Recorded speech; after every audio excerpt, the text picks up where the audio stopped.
Where did that one in particular come from? I know you guys have obviously been writing for a while, and we'll get onto the album and stuff. That particular track, how did it come together? I started that one on, like, I think it was New Year's Eve. It was either New Year's or the day before.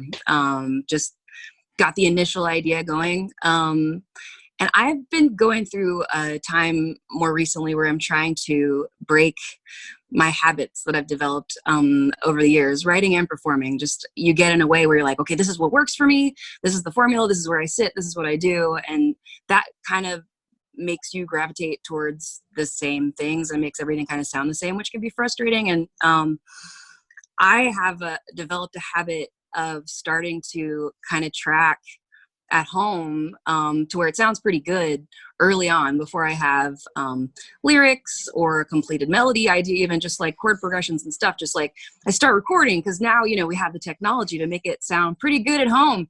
And that's cool. It's wonderful. But sometimes it's kind of a trap, because then I start getting trapped by really liking something that I hear, and then it's harder to change it. And it's like, well, is this just because I've been listening to it too much? Or I don't know. It's just, you get too far down the rabbit hole of production sometimes.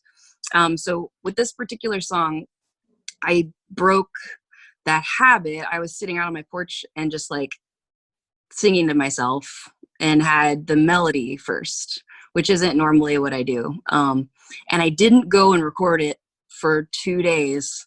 I just kept driving around in my car and sitting on the porch and singing it and changing it and writing all the words like to the chorus, until I finally was like, okay, I have a killer chorus. I'm going to go put that down now. And then when I shared it with the band, we all came together like less than a month later and jammed it out together, and they made it what it really sounds like, as far as all that cool power and rhythm and tempo and parts and riff. And I love the way that it turned out. I couldn't have done that by myself. And then we wrote the bridge together, which is my favorite part too.